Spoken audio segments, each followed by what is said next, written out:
what is the definition of perinatal asphyxia? It is the insult to the newborn or fetus due to lack of oxygen or perfusion to various organs. So perinatal asphyxia is nothing but the newborn or fetus which is born. At the time of birth, it will have an insert which will result in oxygen or perfusion mismatch to various organisms, including one of the organism among them is central nervous system. Okay, so that is perinatal asphyxia.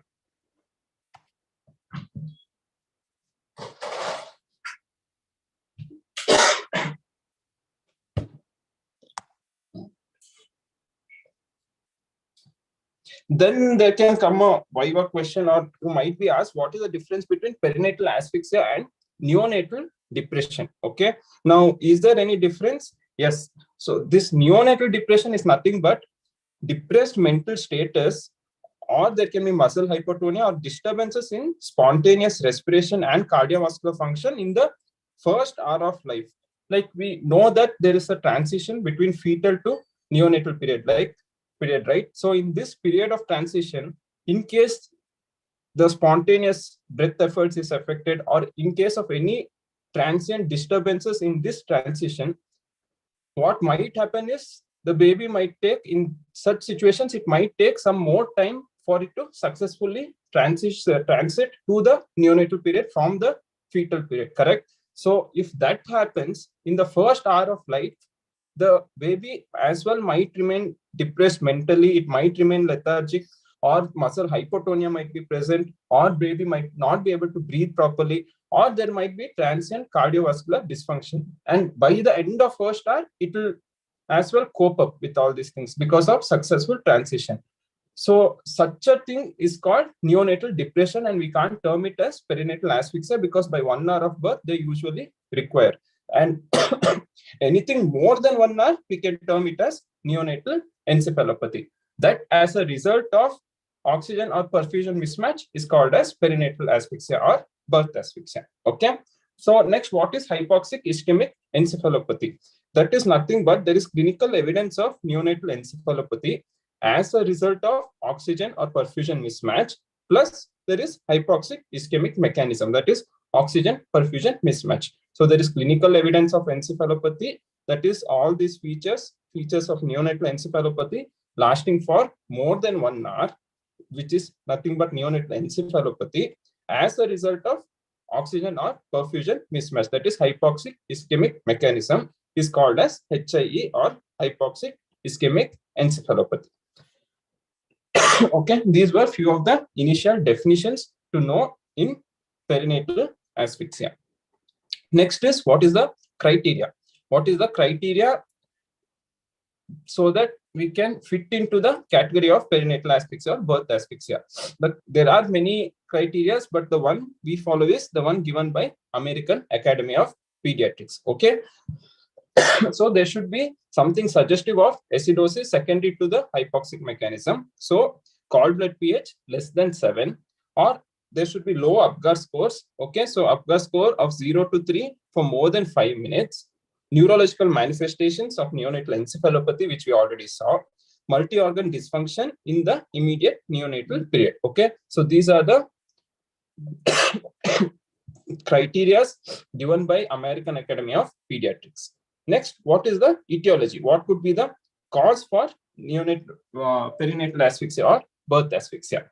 This we can divide it into maternal factors, placental factors, cord factors, and fetal factors, which will make us easier to remember. Okay, so what are the possible maternal factors? Any high risk in the mother, like hypertensive disease of pregnancy, or there is hypotension in the mother, or any infection like chorioamnionitis, or maternal vascular damage. All these things can cause birth asphyxia in the neonate. Okay, next is, what are the, we are done with maternal factors. So next that comes is any hindrance to the blood flow from the mother to the fetus. Okay, so that blood flow should occur through the placenta. So placental factors. Placental factors can be any abnormal placentation, abruptio placenta, okay, any placental infarction, any fibrosis, any hydrops. Okay, so all these things are placental factors. Next is, there can be uterine rupture, okay, or any cord accidents like cord prolapse or cord entanglement, which will again hinder the blood supply to the neonate. Okay. And lastly, fetal factors. Lastly, it is the fetal factors. So any fetal anemia or infection in the fetus, which has been transmitted by the mother, or cardiomyopathy, wherein the fetal heart will not be functioning properly, which will lead to perfusion mismatch. Hydrops in the fetus again can result in cardiac failure, again can result in perfusion mismatch. Okay, or any cardiac or any sort of cardiac or circulatory insufficiencies. So causes for birth asphyxia can be maternal factors, placental factors, uterine rupture, cord accidents, and fetal factors. These are the 5 things. We divide it under these categories and classify them, which will make us easier.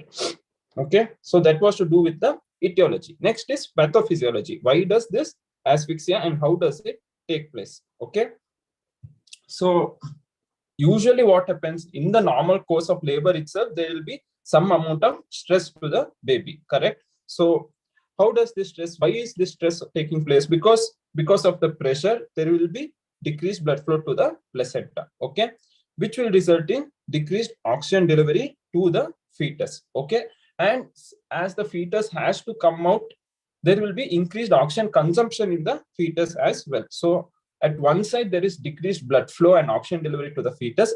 On the other side, there is increased oxygen consumption. So as it is, what happens is there will be a transient state of asphyxia in the newborn, correct? So whenever there is decreased blood supply, how does our body respond to?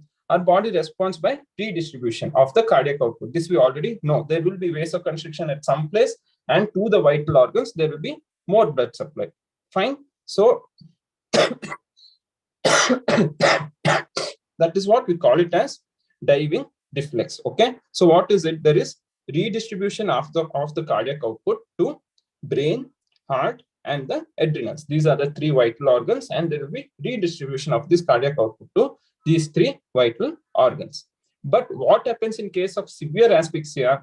What happens in case of severe asphyxia is this diving reflex gets disturbed. Okay, it doesn't occur. This diving reflex doesn't occur.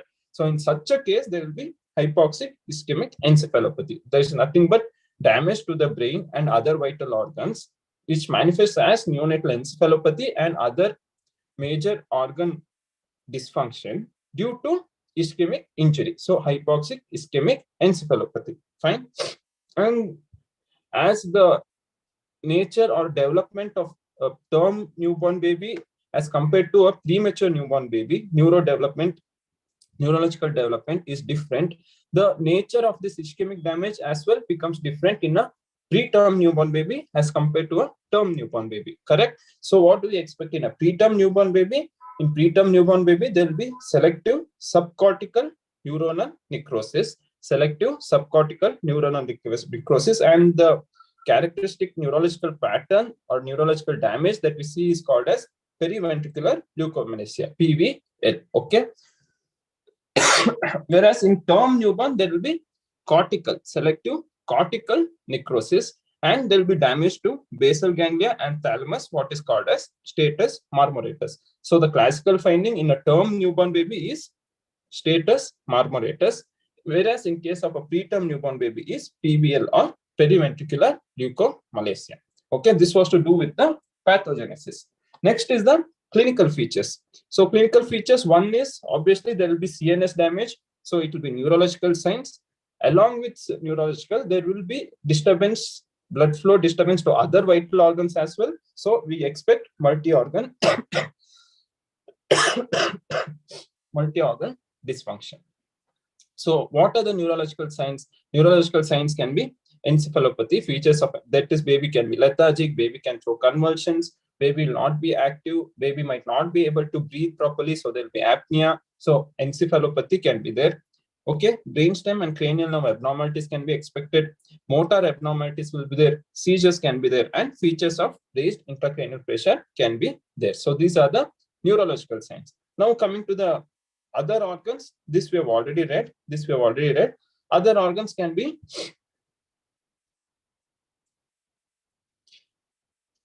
can be cardiac dysfunctions, because there is, so there is compromise to the blood supply to the cardia. So how will cardia react? Cardia will not contract properly, correct? So there will be myocardial dysfunction, which will lead to heart not contracting properly. Thus, the baby might end up in cardiac failure. So there can be myocardial dysfunction, valvular dysfunction, rhythm abnormalities, and congestive cardiac failure. Finally, everything needed to CCF. Okay. Then there can be acute kidney injury or acute tubular necrosis leading to acute kidney injury, or blood flow abnormality can cause renal vein thrombosis. Then there can be it can affect the lungs, causing respiratory failure, or because any sort of stress will induce meconium aspiration, MSAF, which will lead to meconium aspiration syndrome, as we have read before, or surfactant depletion can take place. And as a result of all these things, there can be primary pulmonary hypertension or PPHN in the newborn. GI tract, what can occur? It is one of the risk factors for necrotizing enterocolitis, or there can be ischemic damage to the liver, correct? Hematologically, there can be thrombocytopenia and coagulation abnormalities, or the O2 supply disturbance itself can cause metabolic acidosis, one of the risk factors for hypoglycemia and hypocalcemia. Okay, so these are various multi-organ dysfunction that we can expect in perinatal asphyxia, along with neurological dysfunction. Okay, neurological signs. So these were the clinical features of birth asphyxia. Next is staging. There are various staging methods that is available, like Sarnath and Sarnath staging, Levine classification, Thompson scoring system. So all this various different classification is available, and in our OP guide they talk about Levine classification. Okay. In the exam, mentioning this is enough. I don't think so. It is needed to by heart whatever happens in each stage, but you guys need to know that these are the various staging systems that is present for birth asphyxia, right? Okay. Now, next is how do you manage the child? How do you manage the baby? And it is more of supportive management itself. So, since there is multi-organ dysfunction as well as neurological dysfunction as a result of hypoxia, so we'll have to manage again supportively. We'll have to take care of temperature, airway, breathing, and circulation. So it is more of supportive management, along with specific management being the something that is coming up newly, that is therapeutic hypothermia. So we maintain normal oxygenation and ventilation. Okay, we maintain normal tissue perfusion, maintain normal hematocrit, because once the baby is on ventilator, there will be increased metabolic demand and there will be increased oxygen demand. So we'll have to transfuse the child and maintain the hematocrit, okay, as well as metabolic profile, because there can be metabolic abnormalities like hypoglycemia, hypocalcemia, hypomagnesemia, electrolyte abnormalities. So we'll have to do routine screening of them and correct as and when needed, okay, treat the convulsions and manage other target organ injury. So it is more of supportive care, along with therapeutic hypothermia. Therapeutic hypothermia. So what is this therapeutic hypothermia? That is, we till now we have read that we'll have to maintain baby's temperature between 36.5 to 37.5 degrees Celsius, correct? But what do we do over here? We end up cooling the baby to 33 degrees Celsius to 34 degrees Celsius, okay? And this is initiated within 4 to 6 of birth, okay? Maximum up to 72 hours, but preferably within 4 to 6 hours of birth. Therapeutic hypothermia needs to be started for maximum advantage. What is the mechanism? Mechanism is it decreases cerebral metabolism and blood flow, okay? So there is more blood flow. There will be initially, because there is reduced blood flow, there is CNS damage. Once baby comes out, normal blood flow is established. Again, if there's a gush of blood, there can be reactive free radical mechanism, right? Free radical injury to the brain. To prevent it, there will be decreased cerebral metabolism, as well as there will be decreased blood flow, okay? Then there is decreased brain glutamate levels, nitric oxide levels, decreased free radical damage. So these are the various mechanisms by which therapeutic hypothermia will be useful, okay? Yeah. So this was to do with birth asphyxia. Any doubts? Any doubts until now?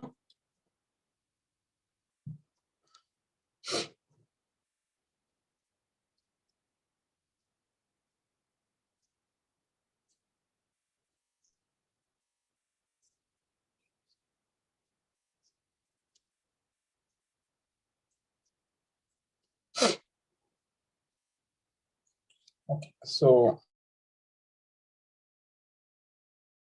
next topic will be on necrotizing enterocolitis, NEC, nothing but NEC or necrotizing enterocolitis. So again, we start with definition. What is NEC or what is necrotizing enterocolitis? This is nothing but acute inflammatory injury of the distal small and often proximal large intestine. Acute inflammatory injury of the distal small and often proximal large intestine. Again, since the newborn's gut might be immature, it is not totally developed.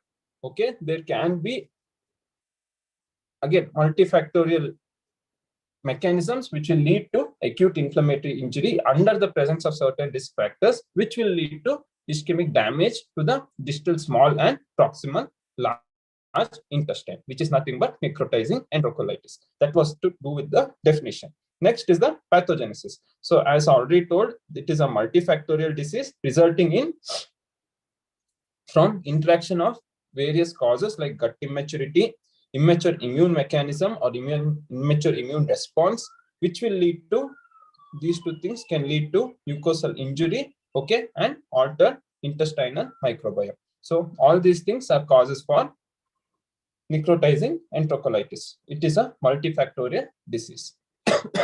What are the risk factors? Next is coming to the risk factors. What are the various risk factors? Risk factors can be prematurity, hypoxia, sepsis, abnormal colonization of the bowel. That is, in case we don't initiate the feed properly or various antibiotics that is given can lead to abnormal colonization of the bowel.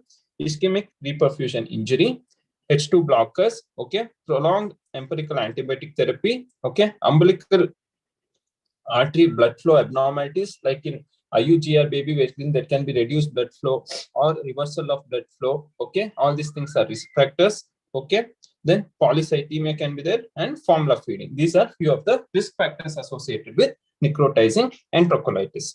Next is the clinical features. Clinical features. Usually they develop by the end of first week of life. Usually these features come by the end of first week of life.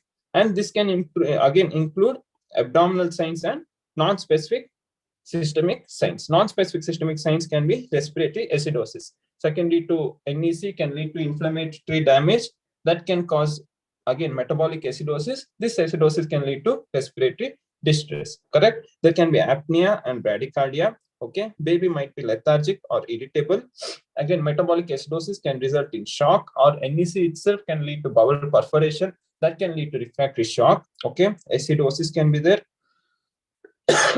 Again, since it is a multifactorial, this acute inflammatory damage can go and affect the kidney as well, can cause acute kidney injury leading to oliguria, or there can be coagulation abnormalities leading to bleeding manifestations. Okay, so these were systemic signs. Now, what are the certain specific signs? This can include initially abdominal distension or tenderness. Okay, altered aspirate can be present, vomiting can be present, ileus, paralytic ileus can take place. Baby might pass blood in stools. Okay, so hematochezia can be there, and abdominal wall erythema or induration can be there, and finally ascites can be there. Okay, so these are the abdominal signs and non-specific systemic signs. Then what are the lab findings? As we already know, since there can be hematochezia, since baby can pass blood in stools, occult blood in stools, we'll have to test for increased CRP because there is increase in acute inflammatory state. That itself was the basic pathogenesis and definition. And this is the classical triad of necrotizing enterocolitis, which includes refractory thrombocytopenia, persistent metabolic acidosis, and refractory hyponatremia. What is the clinical triad? Thrombocytopenia, acidosis, and hyponatremia. Okay, so these are the basic lab findings. Next is the imaging on X-ray or ultrasound abdomen. Okay, and based on these X-ray features only, we classify necrotizing enterocolitis based on the severity into various stages. Okay, correct. So there can be bowel wall edema, or on doing repeated or serial X-rays, since there will be paralytic ileus, there will be loop will be in fixed position. Okay, or you can expect an abdominal mass or you can expect pneumatosis intestinalis, that is air will be present within the wall of the intestine, okay, or there can be gasless abdomen indicating ascites, portal venous gas can be present, pneumobilia, and finally pneumoperitoneum. The intestine breaks open leading to pneumoperitoneum. Now, what is the famous staging? That is nothing but Bell staging. Stage 1, 2, 3, and 3A and 3B. Mainly, it is based on rate. What you guys will have to remember is the radiological signs that is present for each stage. That will be usually asked. So, in stage 1, there can be normal or mild paralytic ileus will be present. Okay. Stage 2A, what happens? There will be paralytic ileus and pneumostasis intestinalis. That is nothing but there will be air present within the wall of the intestine. Okay. Next, what is stage 2B? 2A plus portal venous gas with or without ascites. Okay. Stage 3A is there will be definitive ascites, and 3B is pneumoperitoneum. 3B is pneumoperitoneum. Okay. So this was to do with the staging, nothing but Bell's staging. And what you guys will have to remember is the specific radiological signs for that particular stage. That is important. Coming to the management, there can be medical management, and if it leads to pneumoperitoneum, it will have to be managed surgically. Medical management mainly includes supportive again. Okay, so cardiovascular, respiratory, and metabolic support. We'll have to keep the baby NPO, and since there will be abdominal distension because of paralytic ileus, there will be accumulation of gas which will lead to abdominal distension. We'll have to be continuously decompressing the abdomen. Okay, so keep the baby NPO. There should be decompression. We'll have to treat the infection. Okay, we'll have to maintain hematocrit. If there is deranged coagulation profile, we'll have to give transfuse FFP and monitor renal parameters, and serial monitoring of X-ray and abdominal girth monitoring is needed, because there can be pneumoperitoneum anytime. Fine. So these were the supportive management. If the baby slips into pneumoperitoneum, that is stage 3B, then it will have to be managed surgically. Okay. So in case of bowel perforation, or if there is any necrotic bowel, it will have to be managed surgically. So until now, we have seen what is NEC and how to treat it. Finally, can we prevent it? Yes, antenatal steroids. In case of since preterm is one of the risk factors, and most of the preterms we give antenatal steroids, it has proven that antenatal steroids, along with improving the surfactant production, it decreases the incidence of NEC as well. Okay, exclusive breastfeeding of the child, because there won't be altered microbiome. Exclusive breastfeeding of the child will help. Okay, and probiotics. Okay, lactoferrin and L-arginine. These are few of the newer things, okay, to prevent NEC. So, any doubts till now?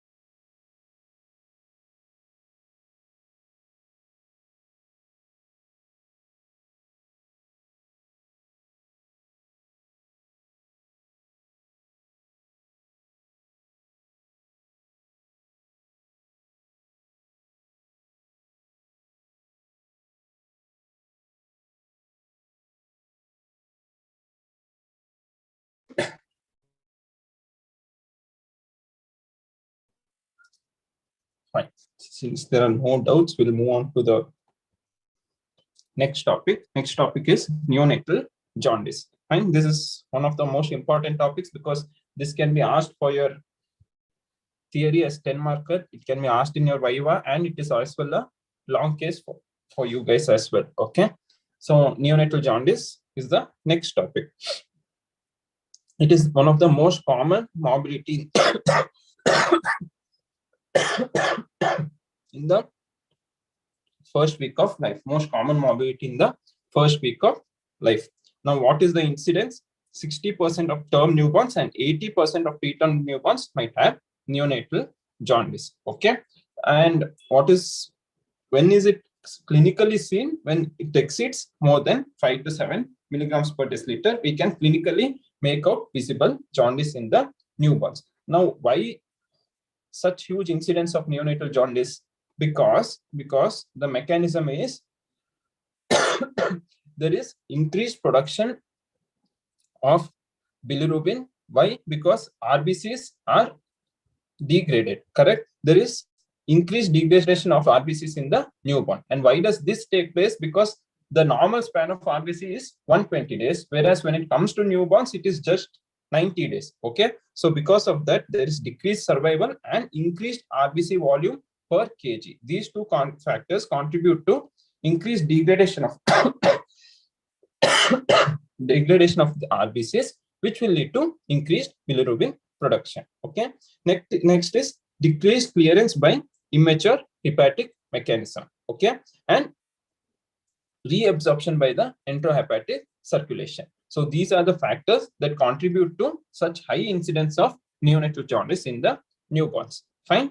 Now, again, there are two types in this. As we already know, there are two types. One is physiological jaundice, and the other one is pathological jaundice needing treatment. So until now, whatever mechanism we studied, these are physiological mechanisms, correct? Since these are physiological, the body itself is capable of taking care. So that might not need any treatment. So that is termed as physiological jaundice. On top of this physiological mechanism, if there are any derangements in the baby itself, that will lead to pathological jaundice. And what are those pathogenesis? We'll end up studying. Okay.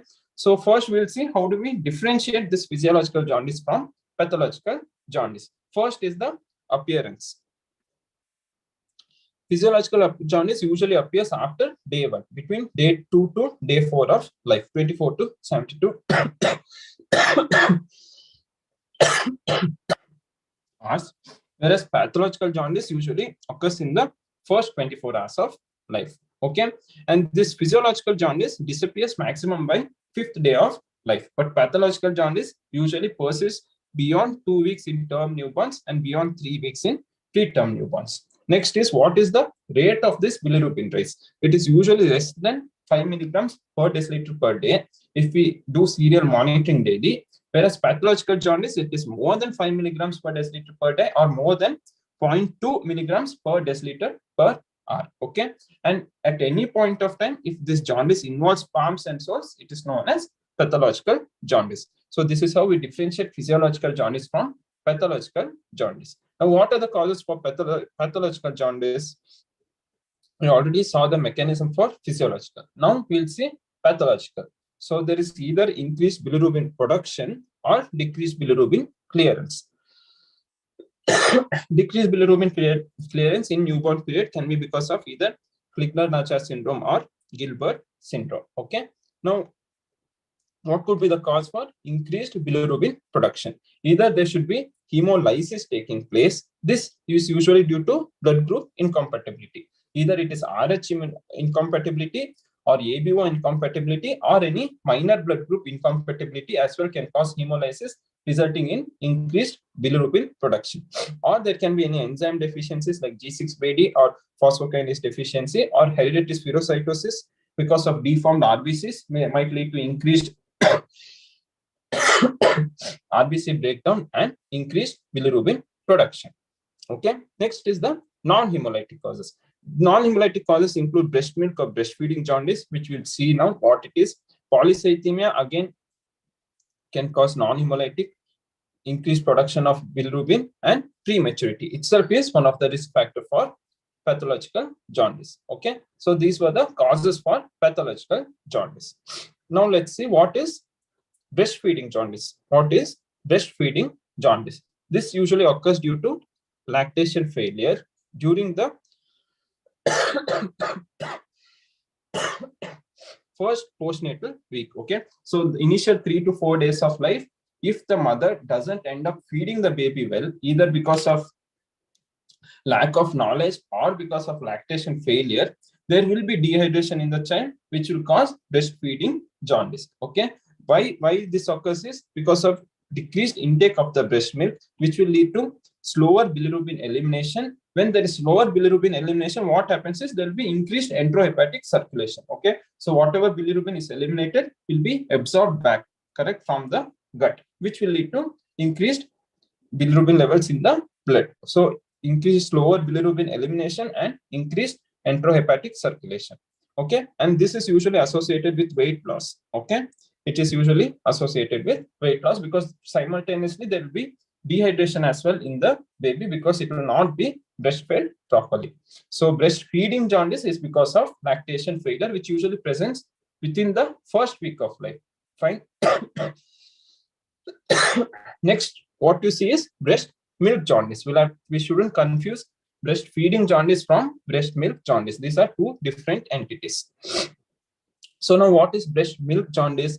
This usually occurs in 2 to 4% of exclusively breastfed term newborn babies. Okay, term newborn babies. And this is prolonged jaundice, that is persistent of jaundice, that is more than 10 milligrams per deciliter.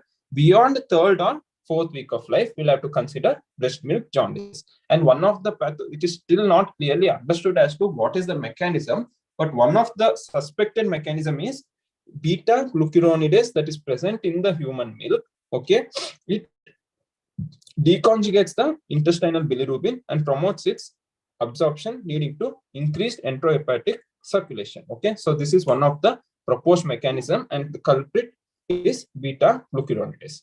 Okay. And how do we diagnose? It is usually a diagnosis of exclusion. After we rule out other causes, like it can be because of sepsis, or it can be because of neonatal cholestasis, or it can be because of any G6PD enzyme deficiency. All these causes of prolonged jaundice, once we rule out, we'll have to consider breast milk jaundice. Okay. And this usually returns, no treatment is needed. It usually returns to normal levels by 3 to 12 weeks of life. And though breast milk is the cause, we should never stop breastfeeding. Okay, breastfeeding should not be stopped. That is the difference between breast milk jaundice and breastfeeding jaundice. Next, what are the risk factors for this pathological jaundice? What are few of the risk factors for pathological jaundice? Jaundice in the initial 24 hours of life. Okay, immune or other hemolytic disease, gestational age of 35 to 36 weeks. Okay, if there is history of previous siblings also having had neonatal jaundice, cephalohematoma, again leading to increased RBC breakdown or any other significant bleeding during the time of birth. Okay, and before the time of discharge. Okay, before the time of discharge, like in case mother is insisting on discharge in the initial at the end of 24 hours or 48 hours of life. Okay, we still need to have a high degree suspicion, and as well when all these risk factors are present, the baby still can present with pathological jaundice further, right? So in that case, what we do is we do something called as we go plot the serum total bilirubin levels on the Bhutanese chart, and we see which zone they come in. If at all they come in high risk zone or high intermediate risk zone, they'll have to be on follow-up. Okay. So pre-discharge total bilirubin in high risk or high intermediate risk as per Bhutanese chart is also one of the risk factors for pathological jaundice. This is the Bhutanese chart, which you guys need to remember. Fine. Next is, how do we estimate this jaundice? Either clinically or lab values. Clinically, it is based on visual inspection, which we'll have to do under bright natural light. Okay, under bright natural light, the baby should be naked, and what we'll have to do is we'll have to press the thumb over a bony prominence and see. Okay, press the thumb over bony prominence and see. And if it is yellow, until where the distribution of this jaundice is tells us the severity, and that is based on the Kramer's rule or modified Kramer's rule. Okay, so if face and neck is involved, okay, it is between 5 to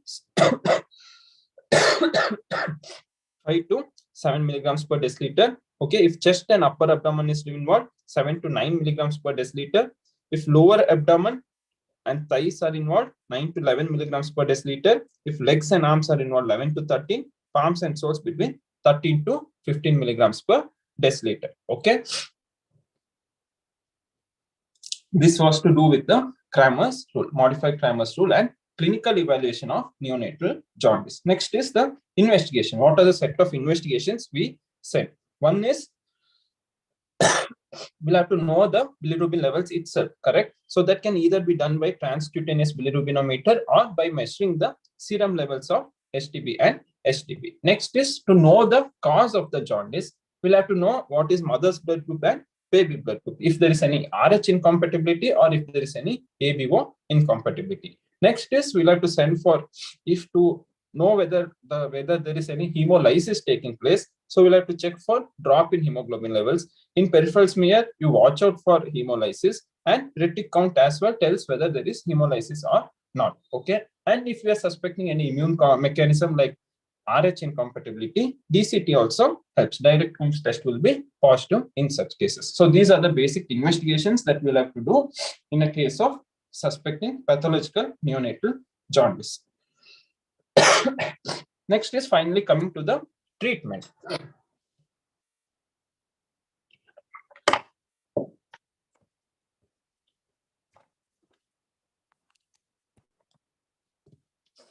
How do we treat the neonate? One is phototherapy, second is exchange transfusion. These are the two modalities. And now, how do we decide which neonate requires phototherapy and which neonate requires exchange transfusion? That is based on this charts again. Okay, so these are charts taken from NICE guidelines. It is based on this for the phototherapy chart and the exchange transfusion chart. So here what they do is this is the age of the baby, and this is the total serum bilirubin levels. And over here they divide it into 3 categories based on the risk factors. Okay, based on the risk factors, they divide it into 3 categories. Whenever the baby's bilirubin levels exceed beyond this line, if it comes on the left hand side, we'll have to treat the child with phototherapy, or in case of exchange transfusion, we'll have to treat the baby with exchange transfusion. Okay, so for example, a 48-hour old infant has bilirubin levels of 15. Now where does it lie? It lies over here, correct? So we'll have to treat the baby with phototherapy. And what are these 3 lines? These 3 lines are nothing but the risk factors. Okay, so infants at lower risk factors, okay, is put on the first line. Okay, they are nothing but more than 38 weeks and a well child. Infants at medium risk factors is more than 38 weeks plus any of the risk factors. And what are these risk factors? Any hemolytic disease, okay. So there is any ABO or RH incompatibility, G6PD deficiency, or there is history of asphyxia in the newborn, or there is significant lethargy, temperature instability, sepsis, acidosis, or albumin levels of less than 3 grams per deciliter. These are a few of the risk factors. If this is present and child is more than 38 weeks, we'll have to consider medium risk, or any child between born at 35 to 36 weeks period of gestation should also be included over here. And finally, the last line is the highest risk factor. Okay, infants at higher risk of developing pathological jaundice or neurological damage as a result of this pathological jaundice. This is nothing but infants between 35 to 37 weeks with any of the risk factors. Okay, so this was the phototherapy chart. This was the newborns requiring phototherapy, and similarly we have for double volume exchange transfusion as well. Okay, so how do we institute this phototherapy? Next is we'll read about phototherapy. What is the basic mechanism? There are 3 known mechanisms. One is structural isomerization. This is the most important mechanism. Okay, around 70 to 75% of bilirubin is degraded this way. Here what happens is bilirubin is converted into lumirubin. Okay, and this lumirubin is more water soluble, hence it gets excreted in the bile and urine. Next is photoisomerization. This is one minor mechanism. Around 15% is responsible. 15% of degradation is this way. Okay, wherein the Z isomer is converted into EI isomers, and this is the slightly lesser toxic form, and so this is the probability of neurological damage is much lesser. And the last method is photo oxidation. The wavelength of the light is 460 to 490 nanometer. So that falls under blue-green light, okay? And the type of light that is used is LEDs, fluorescent, and halogen lamps, okay? Then how do we administer phototherapy? How do we keep the baby under phototherapy? The phototherapy should be kept at a distance. If this is the baby, it should be kept at a distance of 30 to 45 centimeter. We need to make sure that there is maximum exposure to the newborn baby. Hence, we'll have to remove all the clothing and only cover eye patch. We'll have to keep eye patch and we'll have to cover the genitals of the baby. Okay, so this is how we administer phototherapy. Is there any side effects? Yeah, baby can have transient blue stools. Since it is continuously kept under warmer and phototherapy, there can be dehydration. Baby might have some rashes, and bronze baby syndrome can as well occur. Okay, so this was phototherapy. Next is exchange transfusion. Next is about exchange transfusion. Okay, now what is the indication? We have already known. Go plot it under that graph. If it falls on the left-hand side of the exchange transfusion range, if it falls in the exchange transfusion range, then we'll have to go ahead and transfuse. We'll have to do double volume exchange transfusion. Okay, so indication, the serum bilirubin is more than the age-specific cutoff, which we've already seen through the graph. Okay, any signs suggestive of brain damage at any point of time, we'll have to do DVT. Okay, and if there is RH isomerization, what we do is at the time of birth itself, we remove the cord blood. Okay, we remove the cord blood, and if cord blood bilirubin is more than 5 milligrams per deciliter, or hemoglobin is less than 10 milligrams per deciliter, that means hemolysis is already taking place. Okay, there is already evidence of hemolysis taking place in the newborn, so that itself becomes an indication for DVT. Okay, double volume exchange transfusion. Technique used is push and pull technique. So what do? We pull out baby's blood, discard it, and give in fresh blood, fresh whole blood. We give it to the baby. This is called as double volume exchange transfusion. Any complication that is expected out of this procedure? Since it is an invasive procedure, there can be many complications like thrombocytopenia, coagulation abnormalities can take place, metabolic abnormalities like hypoglycemia, hyperkalemia, hypocalcemia can take place, and acid-base abnormalities can as well take place. Fine. Next is why are we doing all these things? What are we worried about? Why are we treating this neonatal jaundice so intensively with phototherapy and DVT? The whole point is to prevent the bilirubin-induced neurological damage. Okay, that is the whole point, to prevent the neurological toxicity that is possible by the bilirubin. What is the mechanism? What is the pathogenesis? Whenever there is severe hyperbilirubinemia, the unconjugated bilirubin, which is not bound to albumin, crosses the blood-brain barrier. Okay, once it crosses blood-brain barrier, this causes apoptosis and necrosis of the brain cells. Okay, and this usually occurs selectively. It doesn't go and affect all the brain cells. There are certain regions that are affected, like basal ganglia, cerebellum, white matter, and brainstem nuclei, the oculomotor and auditory nuclei. Okay, so it goes and affects specific areas and causes what is called as bilirubin-induced neurological damage. So as a result of this, what are the neurological manifestations that are possible? One is the acute manifestations at the time. Okay, that is called as acute bilirubin encephalopathy. The other is the sequelae to that. Okay, other is the sequelae to this acute bilirubin encephalopathy. The acute bilirubin encephalopathy usually occurs in 3 phases. One is the early phase, which includes lethargy, hypotonia, high pitch cry, and poor suck. Okay, next is the intermediate phase, wherein there can be hypertonia, which results in rigidity and opisthotonous positioning of the baby. Because of hypertonia, it is painful, baby will end up being irritable. High grade fever can be there because the brainstem gets affected, and baby might throw convulsions. Finally, the advanced phase, wherein the baby might slip into coma. So these are the 3 stages of acute bilirubin encephalopathy. Usually, if DVT is initiated at this phase, early phase, it is reversible. But once they slip into immediate or advanced phase, either mortality rate is high, even if they survive, there is higher chance of baby going into kernicterus or the sequelae to it. So this is the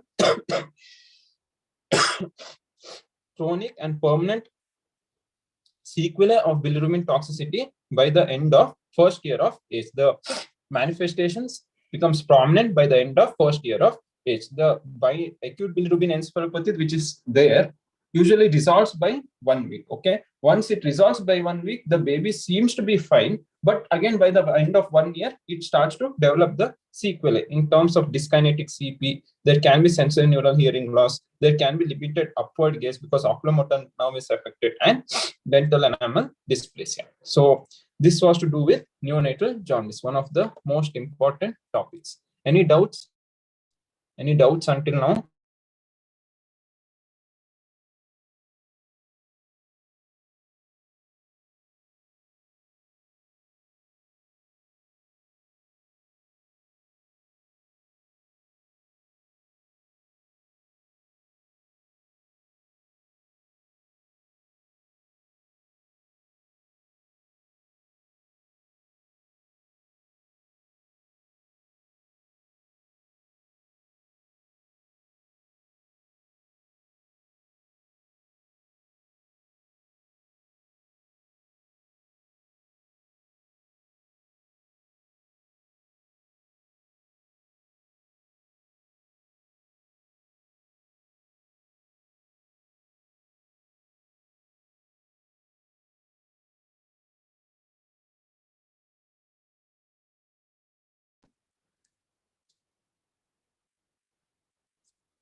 Right. Since there are no doubts, we'll go into the last two topics, hypoglycemia and infant of diabetic mother. Now coming to hypoglycemia, one of the metabolic abnormality that we usually commonly see. And how do we define hypoglycemia in newborns? It is slightly different, okay, as compared to the children and adult values. That is blood glucose level less than 40 milligrams per deciliter or plasma glucose level less than 45 milligrams per deciliter. Okay, and there's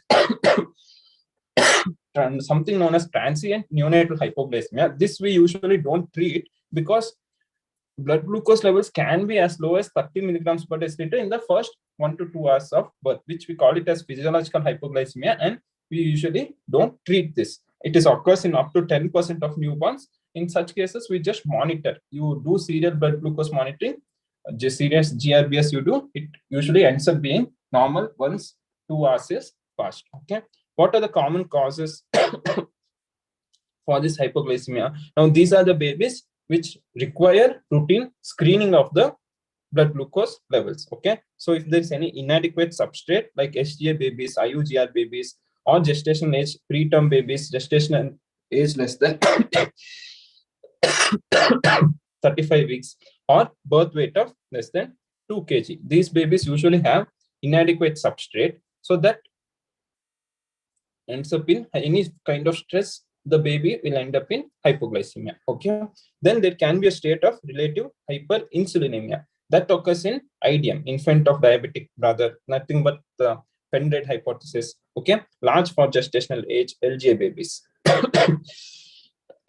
Next, if there is any sickness, any newborn in NICU, any sort of sickness, they are all prone for hypoglycemia because of the increased BMR involved in the baby and the disease process as such. So all of them again require routine blood glucose monitoring. So how do we do this routine screening? Okay, we usually do the heel prick method. Okay, we see the GRBS based on the heel prick method. Okay, so at risk neonates, which you've already seen now in this table, they are to be monitored at 2 hours, 6 hours, 12 hours, 24, 48, and finally at 72 hours of life. Okay, they are to be screened for GRBS. Sick neonates who are in NICU requiring intensive care, every 6 to 8 hours we'll have to monitor for blood glucose levels. And neonates on parenteral nutrition for various causes, in the initial 72 hours we'll have to again see every 6 to 8 hours. Okay, after 72 hours we'll have to see once a day. What are the clinical features? Either the newborn can be asymptomatic, that is the importance, okay, because many of the neonates usually tend to be asymptomatic, but on screening, all these high risk neonates which you have seen, they'll have hypoglycemia, correct? So that is the importance of screening. Okay. Next is various clinical factors, like the baby can be lethargic, baby can be irritable, baby can go into apnea, baby can have weak cry. Okay. So all this, and finally, the baby can slip into coma and cardiac arrest if not treated in the initial phase. Next is, how do we manage this? How do we manage them?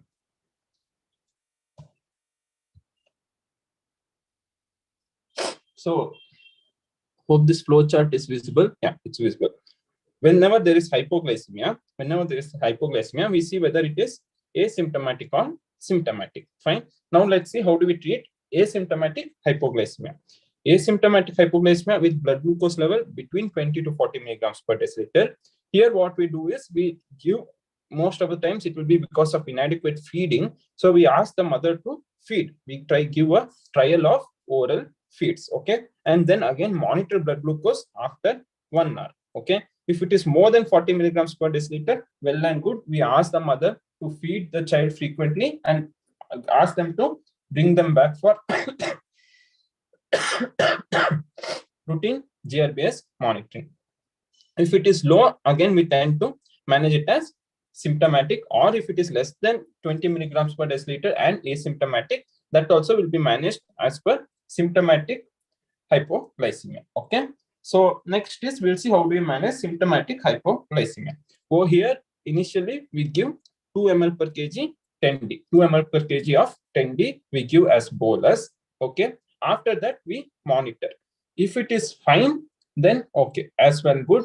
We again monitor the child as per the blood glucose screening method. If not, if there is still hypoglycemia present, then we start something called as GIR, or glucose infusion rate, wherein we start giving glucose infusion parenterally. Parenteral nutrition, as part of that, we give glucose infusion. Okay.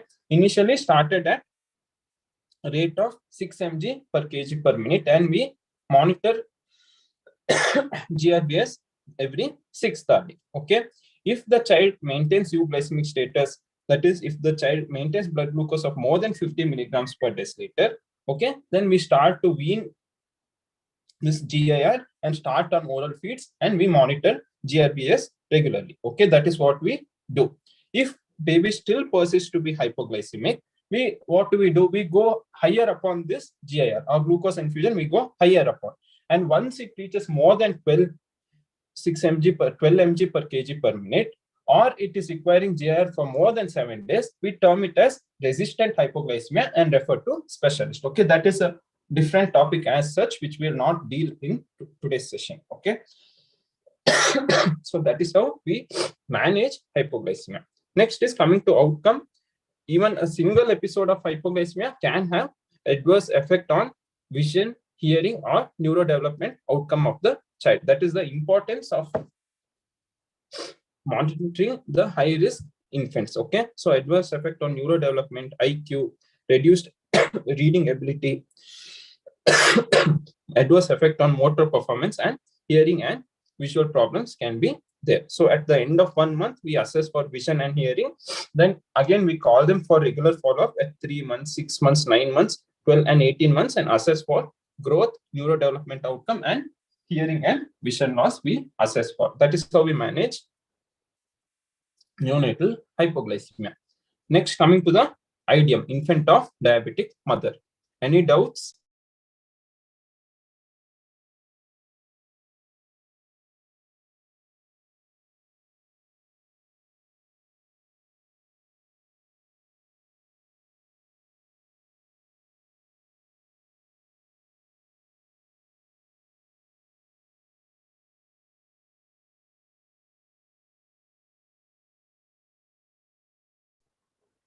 So coming to our last topic, that is idiom or infant of diabetic mother. So how do this is again a 5 marker for you guys. Okay. So how does the mother being diabetic affect the child? More so, mother being a pre-gestational, known case of IDM, known case of type 1 or type 2 diabetes mellitus are at the newborns are at a higher risk factor, higher risk of developing abnormal outcomes as compared to the gestational diabetes mother, because the hyperglycemia that is present, if it is present in the first trimester itself, the fetal, the organogenesis itself will get affected, correct? So that is why there is higher risk. Okay, so there can be fetal effects, and if this fetal effects in the first trimester or second and third trimester. First trimester, if it is present, there will be diabetic embryopathy. So in this, there will be increased risk of congenital anomalies or spontaneous abortion. Fine. So congenital anomalies in terms of congenital heart disease can have tetralogy of Fallot, transposition of greater arteries, septal defects, etc. CNS, they can have anencephaly, spina bifida, encephalocele, hydrocephalus, anosia, microtia, etc. They can have urogenital defects, limb defects, okay, orofacial clefts can be there, caudal agenesis can be there, which is one of the most specific features, okay. These are the various congenital anomalies that can be present, okay. Next is fetal, the fetal effects itself can occur at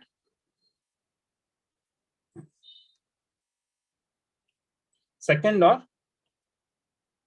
third trimester, okay. If it occurs in second or third trimester, then we call as, that time it was diabetic embryopathy, correct? That time it was diabetic embryopathy. Now we term it as diabetic phytopathy, okay? Diabetic phytopathy. This is where gestational diabetes comes into effect. That is, those were the babies which were getting affected with type 1 or type 2 diabetes. Thus, so over there, organogenesis itself will get affected. But over here, as a part of diabetic phytopathy, what can happen is, okay, there can be fetal hypoglycemia, fetal hyperglycemia can be present, okay, or there can be hyperinsulinemia.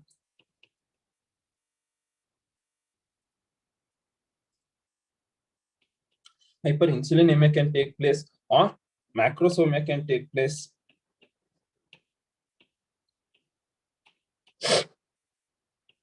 Okay, then again there can be fetal hypoxia can be there. Fetal hypoxia can take place.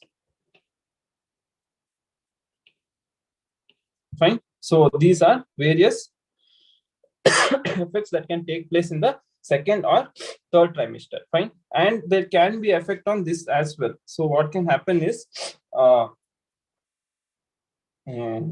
this fetal hyperinsulinemia which is present, that can lead to abnormal placentation, that can lead to abnormal blood flow between the mother, placenta, and the fetus. That will lead to what? Again, IUGR babies can be there. Okay, that will lead to intrauterine growth retardation can as well take place. Fine. Next is, what are the neonatal effects? So till now we read fetal effects in the first trimester, and second one is second or third trimester. Next is the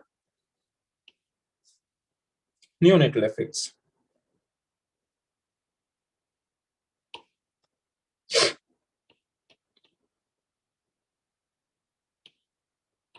Okay, this neonatal effects, one is there is increased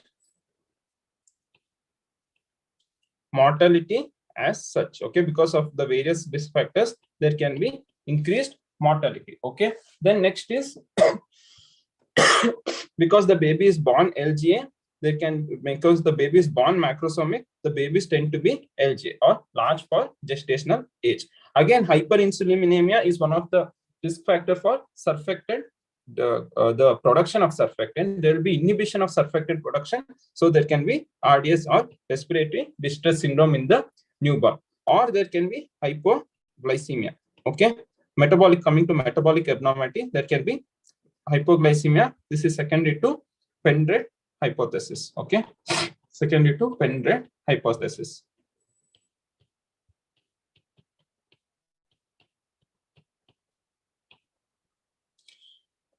That is the because of increased blood glucose levels in the mother, it can lead to fetal hyperinsulinemia. Okay, that will lead to fetal hypoglycemia. Okay, that is nothing but Pendred hypothesis. Okay, next there can be hypocalcemia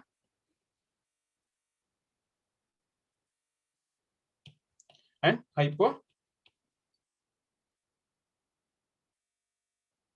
Magnesemia. So we'll have to monitor calcium levels, and whenever calcium levels is low, we'll have to monitor the magnesium levels as well. Okay, IDM babies are itself are one of the risk factors for pathological jaundice. Okay, pathological jaundice can be there. Then polycythemia can take place. Okay.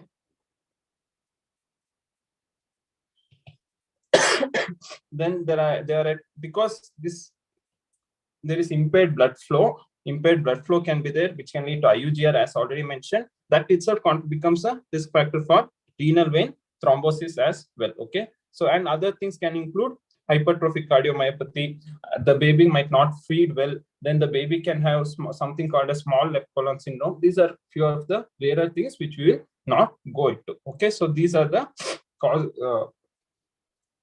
effects of mother being the diabetic. Okay, so fetal effects and neonatal effects. Any doubts till now?